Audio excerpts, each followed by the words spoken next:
한 내용입니다. 야곱이 외삼촌의 집을 도망 나왔을 때 그들이 3일 만에, 그러니까 참 한참 지나서 도망갈 만큼 다 도망간 때죠. 이제 쫓아오기 시작합니다.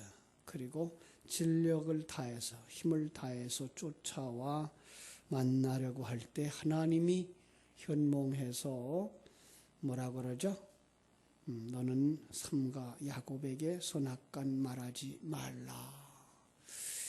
여기서 이제 라반이 하나님의 음성을 듣는 모습을 보게 되죠.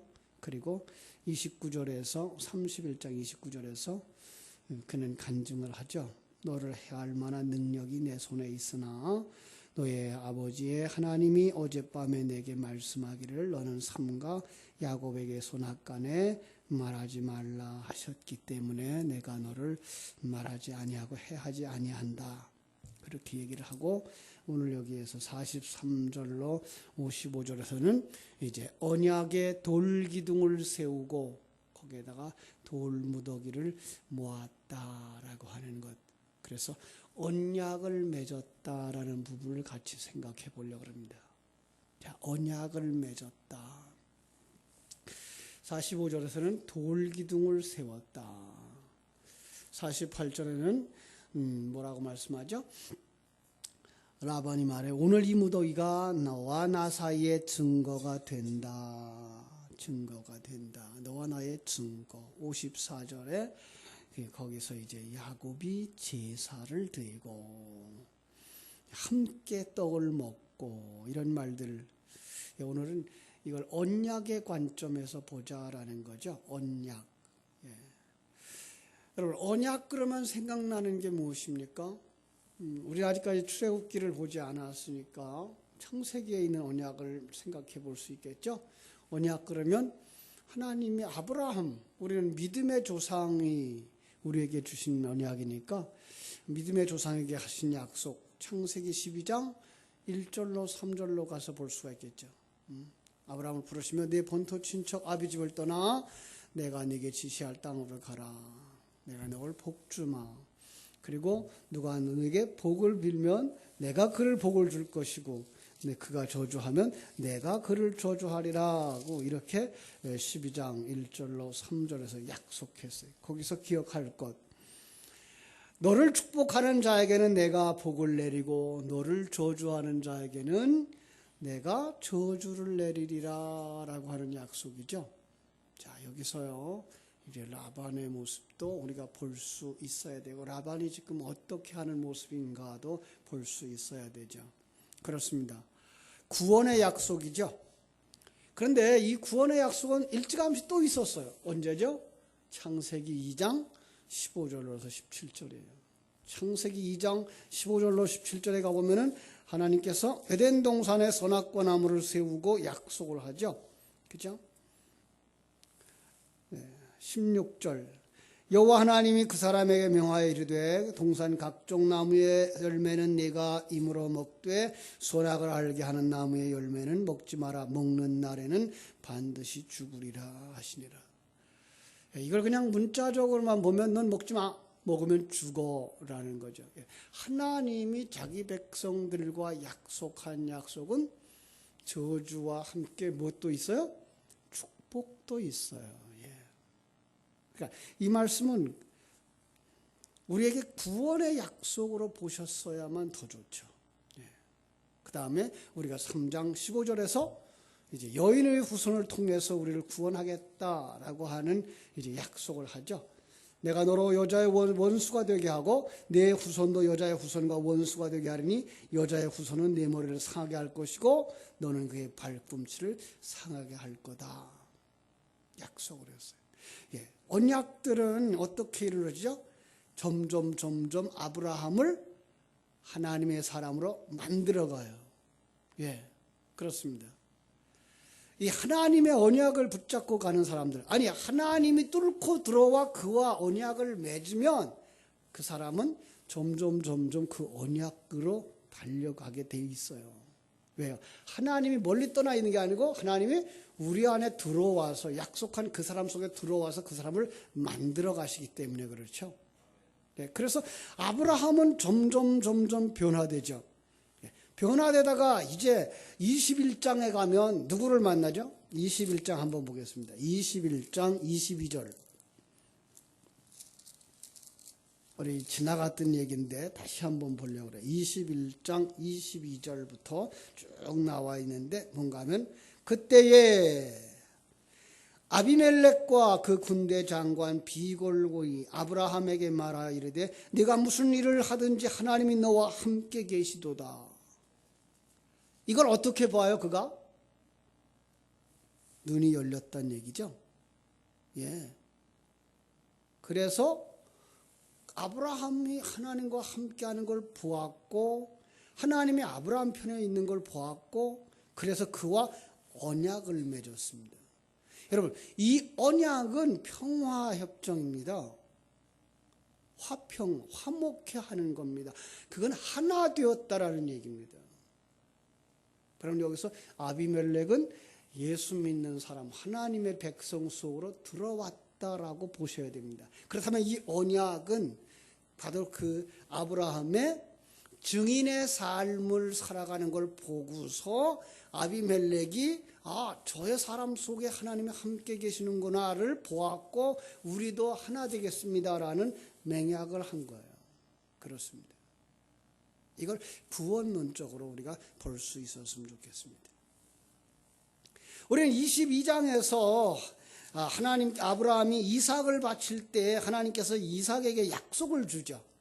물론 아브라함에게 주셨습니다만 그 내용을 우리가 보면 이삭에게 주신 약속이면 틀림이 없어요. 우리 22장 15절부터 19절 한번 보겠습니다. 22장 15절부터 봅니다.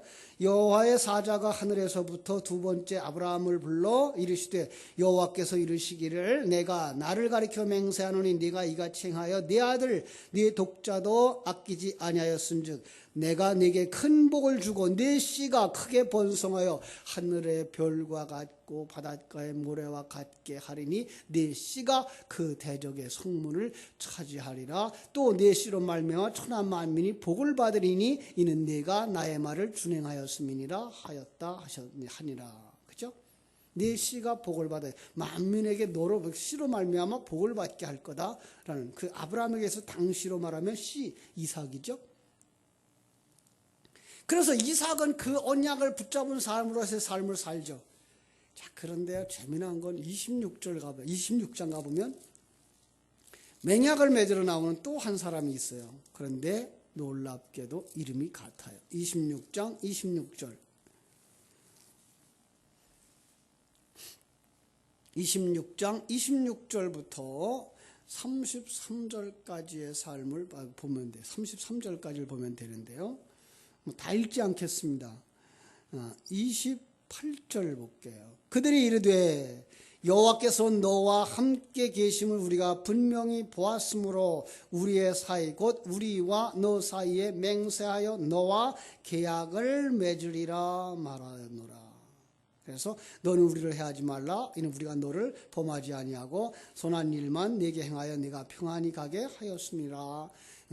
이제 너는 여호와께 복을 받은 자니라. 하나님이 너와 함께 있는 걸 보았다. 너는 하나님께 복을 받은 자였다. 어떻게 봤다고요? 그도 이미 눈이 열려진 거다. 어떻게? 이삭의 증인의 삶을 통해서. 이삭의 그 삶 자체가 뭐였어요? 하나님이 이삭과 동행하는 것을 보여주는 삶. 이 성도들의 삶이죠. 야곱도 마찬가지예요. 야곱에게도 이제 25장부터 하나님의 약속이 내려오죠. 복중에 있을 때에 이제 큰 자가 작은 자를 섬길 것이라고 그랬고, 그 다음에 27장으로 가면 직접적으로 그 아버지 야곱을 통해서 이제 아버지 이삭을 통해서 야곱을 축복하는 내용이 나오죠. 우리 한번 27장 27절에서 29절 보죠. 그가 가까이 가서 그에게 입맞추니 아버지가 그의 옷에 향수를 맡고 그에게 축복하여 이르되 내 아들의 향수는 여호와께서 복 주신 밭의 향수로다.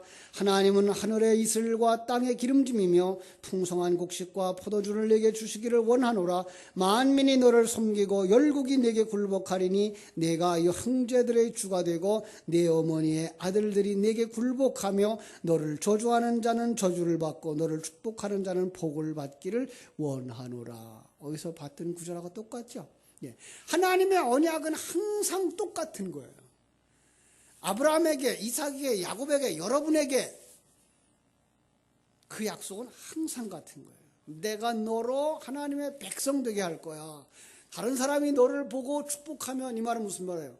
너를 보고 하나님이 너와 함께 있는 걸 발견하고 와서 너와 언약을 맺으면 나는 그를 축복할 거야. 예. 그러니까 어떻게 살아야 돼요? 너는 하늘 문을 열고 하늘의 모습을 이 세상에 나타내는 삶을 살아야 되는 거야. 이게 증인의 삶이죠. 그렇습니다. 그랬더니 야곱도 그 증인의 삶을 살았다는 거예요. 우린 지금까지 야곱이 뭐 한 것만 봤어요? 야곱이 그냥 그 시기하고 질투하고 참 잔머리 굴리고 꾀를 부려서 남을 해하고 심지어는 이제 외삼촌 것까지라도 뺏어서 자기 재산 삼으려고 하는 그런 모습을 가지고서는 살아오는 그 모습만 봤어요. 이건 누구였다 그랬어요? 옛사람의 모습. 예. 그런데 오늘 우리는 성경 전체적인 안목에서 보면 옛사람의 모습이 발각되면 발각될수록 하나님의 사람은 어디로 간다고요? 하나님의 사람은 십자가로 가게 돼 있어요. 그래서 율법을 주신 거예요. 하나님이 왜 율법을 주셨어요? 율법 지켜봐라. 내가 지킬 수 있나? 지키지 못할 때 어디로 가라? 어린 양에게로 가라. 이게 제사안이에요. 예. 그래서 하나님의 사람들은 자기 속에 그 죄가 드러나요. 점점 드러나요. 아니, 눈이 점점 밝아져서 작은 죄들까지도 다 드러나요. 자, 구약에서는 어떤 걸 죄라고 여겼어요? 사람을 죽인 거, 자기의 남편 외에 다른 남자를 본 거, 간음한 거, 이런 것만. 그런데 신약에 와서 예수님은 어떤 사람을 갖다가 살인자라 그래요? 마음속에 혈기를 품은 자, 분노하는 자, 형제를 미워한 자를 이미 벌써 살인한 자다. 마음의 음욕만 품었어도 벌써 간음한 자다라고 말씀하면서 우리 속에 점점 우리 속에서 뭘 보게 만들어요? 내가 죄인이구나를 보게 만들어요. 나중에 우리가 전체 성경을 보고 나면 어떤 것이 살인이에요?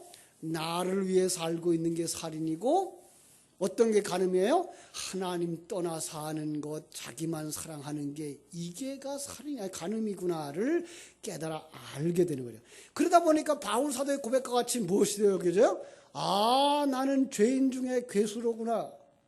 그래서 정말 조그만 죄만 지어도 하나님 앞에 회개하고 엎드리게 되는 거죠. 그렇습니다. 그가 하나님의 생명을 가진 자예요. 그가 거듭난 자예요. 그가 하나님의 백성이에요. 그 삶을 이제 야곱을 통해서 누가 봤어요? 외삼촌이 본 거죠.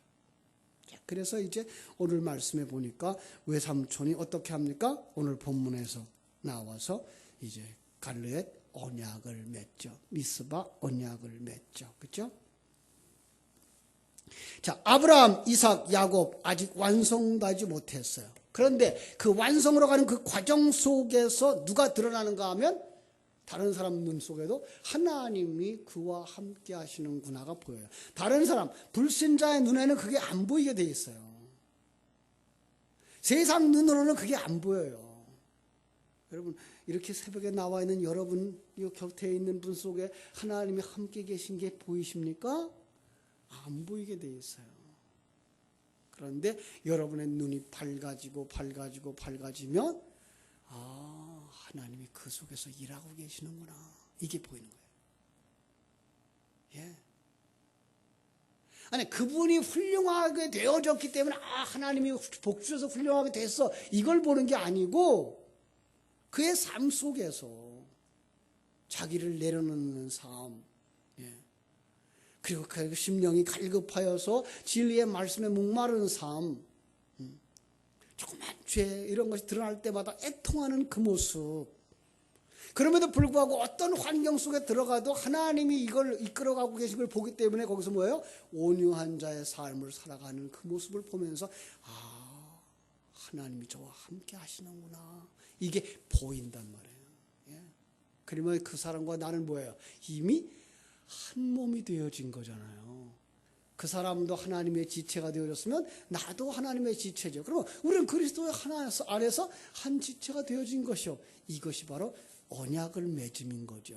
그래서 그 언약의 맺음의 증표가 뭐예요? 돌이에요. 여러분 성경 속에 가만히 보세요. 돌이 무엇을 상징하고 있는가? 그럼 이 돌은 예수 그리스도를 상징해요. 그래서 신약 성경에 와가지고는 그 돌이 뭐가 돼요? 모퉁이 돌이라는 말로 쓰고 있죠. 그 성전의 기초가 반석이죠. 그게 다 돌이에요. 예. 다윗이 뭘로 골리앗을 쓰러뜨려요? 돌이죠. 예. 에스겔서에 다니엘서에 나오는 그 뭐예요? 신상을 뭐가 깨뜨려요? 사람이 뜨지 아니한 돌로 부수죠. 그거 예수예요. 다 예수 상징이에요. 근데 그 언약의 중심에 누가 있어요? 예수 그리스도가 있는 거예요. 예, 당시 그들로 보면 뭐예요? 당신과 나 사이에 잊어버리지 말자. 그리고서 돌을 세운 거 사실이에요. 돌비가 있어요. 이런 것들이. 그런데 그걸 통해서 우리가 배워야 되는 건 그 돌이 누구를 상징한 걸로 보셔야 돼요? 예수 그리스도를 상징하는 걸로 봐야 되고, 우리는 무슨 언약을 맺은 거예요? 예수 안에서 한 형제 되어졌다는 언약을 맺은 걸로 보셔야 되는 거죠. 그렇죠? 자, 이렇게 얘기하고 나면 이제 어떤 분은 그래요. 야곱이 그럼 변했나요? 변해가는 과정이에요. 예. 그러나 우리가 다 변해서 나는 완전히 하나님의 사람 되어야 그때 증인이 되어지고 그때 전도할 수 있나요? 아니에요. 지금 이 정도, 이 상황 속에서 우리가 입을 열어 복음을 전하고 우리의 삶으로 복음을 전하면 그 속에 누가 일어나요? 다 일어나는 게 아니고 하나님의 사람만 일어나는 거예요. 하나님의 사람만 눈이 띄어지는 거예요. 그런데 그 가장 가까이에 있는 사람부터 일어나는 거죠. 그죠? 그래서 우리가 진정한 복음의 눈이 띄어지고 진정한 복음의 삶을 살면 누가 먼저 인정해야 되죠? 사실은 가족들이 먼저 인정해야 돼요. 아, 변했어. 아, 우리 엄마의 신앙은 정말 진짜야. 예. 여러분, 아무리 신앙이 좋고 아무리 큰 일을 많이 했다 해도 자기 자녀들에게 인정받지 못하는 신앙, 그건 조금 다시 생각해 봐야 되는 거예요. 예. 함께 한 가정 되어진 교회 안에서 인정받지 못하는 신앙, 그건 다시 점검해 봐야 돼요. 예. 왜? 가장 가까이 있는 사람이 그 사람을 잘 알잖아요. 그가 변한 사람인지 안 변한 사람인지. 여러분, 하나님의 말씀, 진리의 말씀이 그 사람 속에 들어가 있다면 그가 변하지 않을 수 있을까요? 아니요.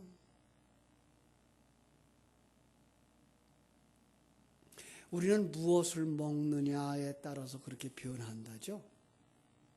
그래서 영국의 어떤 그 학자들은 그런 얘기를 했어요. 당신이 어떤 사람인지 내가 말해줄 테니까 당신은 무엇을 즐겨 먹는지 내게 말씀해 주세요. 고기를 즐겨 먹는 사람의 그 성격과 채식을 주로 하는 사람의 성격이 다르다는 거예요. 조금 더 우리가 구체적으로 얘기하면 엄마 젖을 먹고 자라는 아기가 우유를 먹고 자라는 아기가 다르다는 거예요. 똑같은 얘기예요. 오늘 우리가 세상의 이야기를 자꾸만 들으면서 사는 사람과 하나님의 진리의 말씀을 듣고 사는 사람은 다른 거예요. 어떤 메시지가 어떤 사람을 만드는 거예요. 여러분, 그런데 생명의 말씀, 진리의 말씀 우리가 늘 묵상하는데 우리가 안 변한다. 그거는 잘못 먹은 거죠. 그죠? 왜? 성경은 읽었는데 성경 속에서 세상만 보았고 성경 속에서 율법만 보면 그 사람은 율법의 사람이 되어져요. 그래서 사람을 정죄하게 되어 있어요. 그러나 은혜의 말씀, 나도 하나님의 은혜 속에서 되어지는 사람입니다. 당신도 하나님의 은혜 속에서 되어지는 사람입니다. 은혜의 말씀만 들으면 우리는 어떤 사람이 될까요? 은혜의 사람들이 되어지는 거죠. 그렇습니다. 주님은 이와 같은 이야기를 우리에게 말씀하면서 마태복음 28장 가서 보겠습니다. 마태복음 28장, 우리 잘 아는 말씀이죠. 18절에서 20절. 신약성경 52쪽이네요. 예수께서 나와 말씀하여 이르시되 하늘과 땅의 모든 권세를 내게 주셨으니 누가 가졌어요? 예수님이 가졌죠. 그러므로 너희는 가서 모든 민족으로 제자를 삼아 아버지와 아들과 성령의 이름으로 세례를 주라.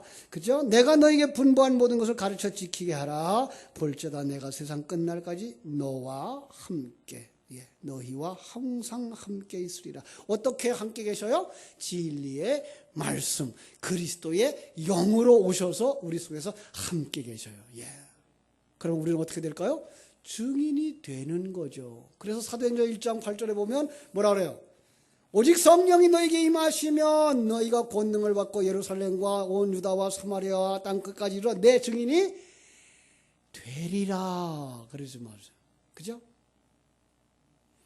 우리가 증인이 돼야 되겠다가 아니라 성령이 오셔서 우리를 증인되게 만드신다는 거예요. 성령의 말씀이 우리에게 들어와서 늘 우리가 성령의 말씀을 묵상하게 되면 다른 사람들 속에 하나님의 사람이 일어나 그들 눈에 우리가 뭐가 보여요? 우리 속에 하나님이 계신 것이 보인다라는 거예요.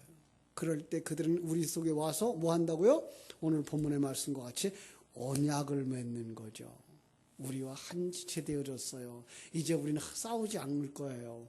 당신은 나를 공격하지도 않을 것이고 나는 당신을 공격하지도 않을 거예요 라는 언약을 맺는 이 축복된 자리로 가는 것입니다. 다윗이 그 삶을 어떻게 살았다고요? 다윗이 고백합니다. 사무엘상 17장 34절로 36절에 보면 자기는 주어진 삶의 현장에서 최선의 삶을 살았다. 책임지고 일했다라는 거예요. 야곱이 그랬어요. 외삼촌이 그렇게 품삯을 자꾸만 바꾸는데도 불구하고 오늘 말씀 39절에 보면 앞으로 가서 39절에 뭐라고 말하죠? 물려 찢긴 것은 내가 외삼촌에게 가져가지 아니하고 낮에 도둑 맞았든지 밤에 도둑을 맞았든지 외삼촌이 그것을 내 손에서 찾았으므로 내가 스스로 그것을 보충하면서 책임지고 일한 거예요. 자기의 일에 최선을 다한 거예요. 이게 성도들의 역할이에요. 이것이 야곱이 외삼촌 집에서의 역할이에요. 오늘 성도들은 이 땅에 살아가는 날 동안 내게 맡겨준 직무 최선을 다해서 살아야 되는 거죠. 신약 성경은 와서 그걸 뭐라 그러죠? 죽도록 충성하라라고 말씀하는 것을 볼 수가 있습니다. 40절을 보면요. 그가 환경을 초월해서 환경을 극복하면서 충성했던 것을 보여줘요. 내가 이와 같이 낮에는 더위와 밤에는 추위를 무릅쓰고 눈 붙일 겨를도 없이 지냈습니다. 증인의 삶의 이 놀라운 부분이죠. 내게 맡겨준 그 일을 위하여 밤낮을 불사하고 최선을 다했습니다. 우리는 주어진 역할에 이렇게 충성해야 되겠죠. 그렇죠? 열악한 환경 탓하지 마시고 주변의 환경 탓하지 마시고 여러분이 하나님 앞에서 여러분의 역할을 충성스럽게 감당해 나가야 되는 것입니다. 그는 인내했습니다. 41절에 보면 이렇게 말하죠. 내가 외삼촌 집에 있는 이 일을 20년 동안 외삼촌의 두 딸을 위하여 14년, 외삼촌의 양딸을 위하여 6년을 외삼촌에게 봉사하였거니와 외삼촌께서 내 품삯을 10번이나 바꿨습니다. 그래도 기다리고 인내하고. 왜요? 성경은 뭐라 그러죠? 인내를 통해서 우리가 성장한다고 말하고 있습니다. 로마서 5장 3절로 4절을 보면 이렇게 말씀하고 있습니다. 이는 환난은 인내를 우리가 환난 중에도 즐거워하나니 이는 환난은 인내를 인내는 연단은 소망을 이루는 줄을 알미니라. 예.